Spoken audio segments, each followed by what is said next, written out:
I want you to think about the last time you had a real face-to-face moment with another man you considered a friend.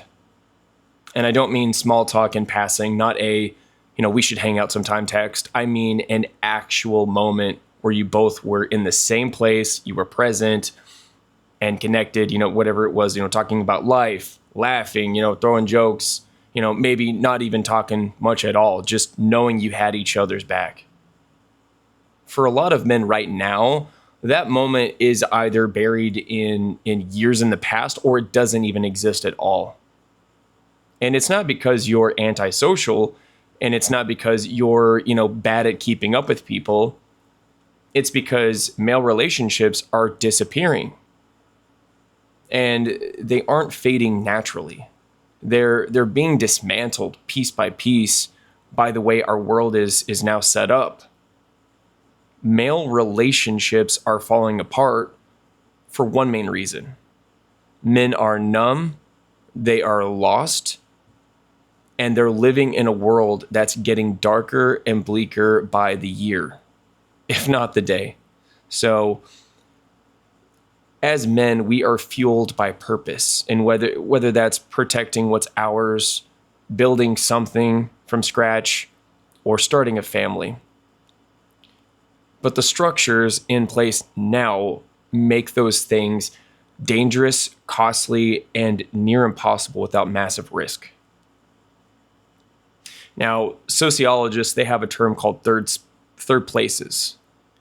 The first place is your home, second place is work, and the third place is anywhere that you go that isn't either of those places where connection happens naturally.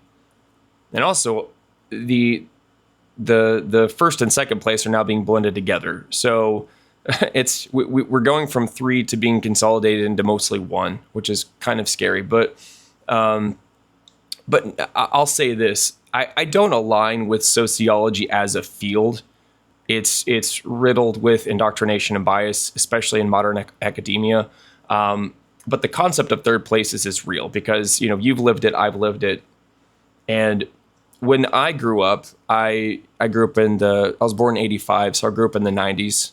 So, malls were the third place, when I was in junior high and high school and even elementary. So they weren't just, it wasn't just about shopping. It was about, being around people, running into friends without planning. You're out with your family and then you bump into a friend, you grab a bite, you're killing time, right? You're feeling part of a local scene. But now malls are dead.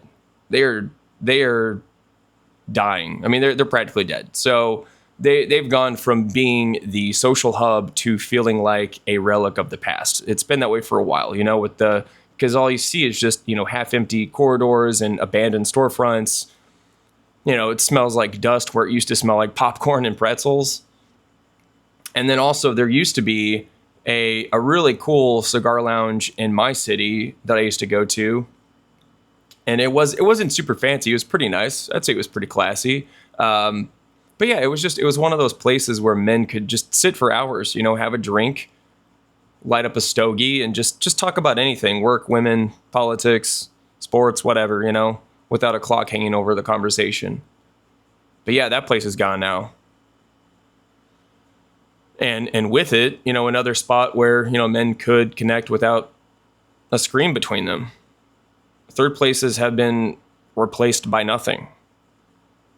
I mean, everywhere you go now either costs too much, is over-policed, or is, so sterile you can't relax. And when there's no easy, low stakes place to be around other men, you stop seeing them. And when you stop seeing them, you stop building those bonds. And, going back to, the second place being work, I'm not here to bash remote work. I love working from home. I prefer it. It lets me be with my son. And I do enjoy being amongst people. I do miss that element, but my son is more important than that element. And, it lets me be with my son, and I never have to miss time with him because I'm, stuck in traffic or, chained to a desk at the office. And for me, that is priceless. But I mean, let's be honest. So work used to be one of the only consistent ways men saw each other face to face. And I'm not saying you should make friends at work. In fact, I think that's risky now. I mean, with today's workplace culture, especially the minefield of navigating interactions with female coworkers, it's often safer and smarter to just do your job and go home. You don't get too personal. You don't hand anyone ammo that could be used against you later, because it's your livelihood at stake. But yeah, but that means the only daily in-person contact many men used to get is gone. I mean, we are living in a gig economy now, where everyone's hustling in isolation.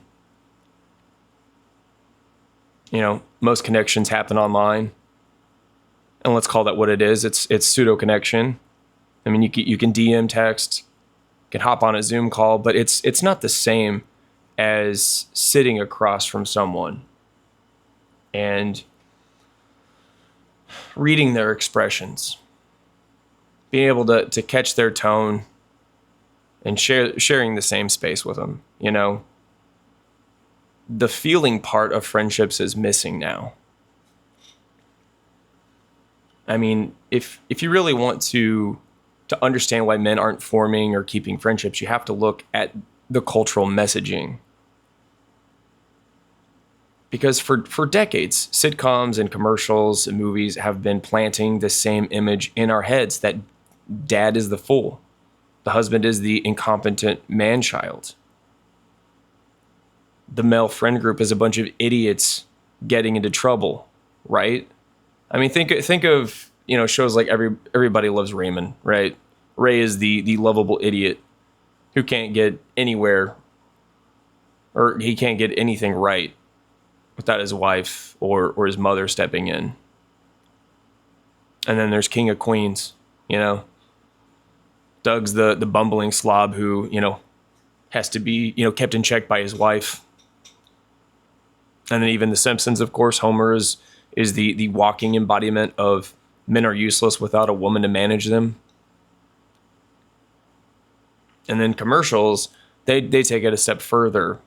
I mean, how many ads have you seen where the man is clueless about laundry, groceries, cooking, technology, which we invent the majority of, and the woman rolls her eyes and fixes it. Dude, we are the ones that invent most of this stuff, okay? It's the other way around, but I digress. I mean, it's constant though. It's subtle, and over decades it seeps into the culture, into the zeitgeist. Male bonding gets framed as immature or toxic a lot of the time. And if men hang out without women, it's a man cave or it's boys' night, with the implied joke that it's all beer, fart jokes, and stupidity. Which, it is. But it's also other things. We talk about philosophy, religion, whatever. We talk about our real issues, our real problems. And then come, the fart jokes and the stupidity. Because you just gotta, after all that serious talk, you gotta lighten up a little bit, That's what we do. That's how we bond. That's how we connect as men.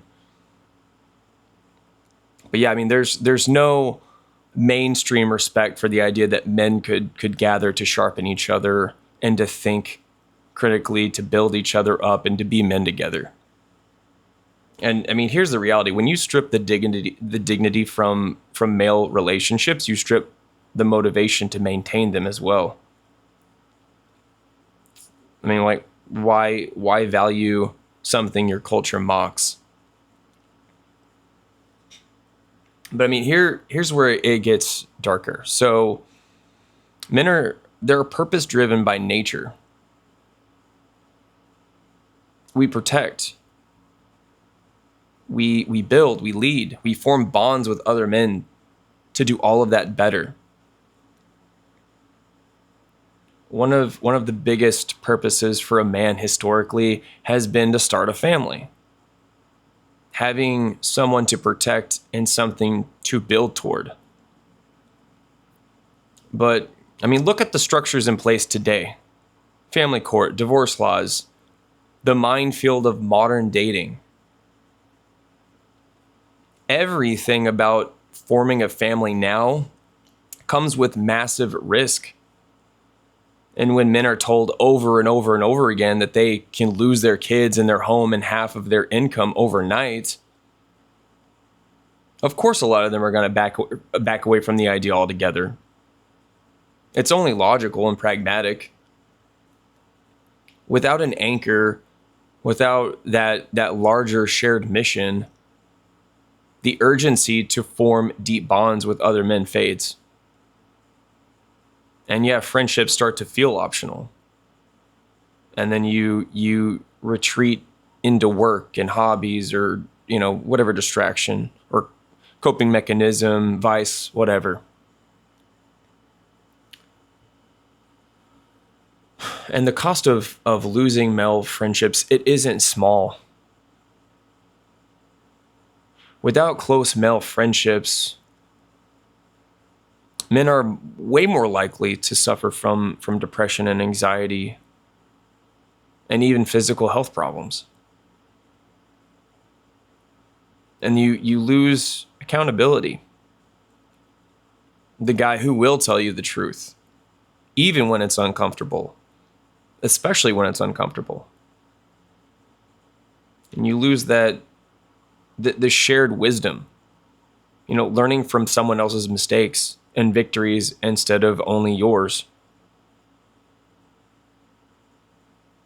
And without that brotherhood, the world feels smaller and darker and bleaker. I can feel it in the air. Every time I step outside, I can feel it.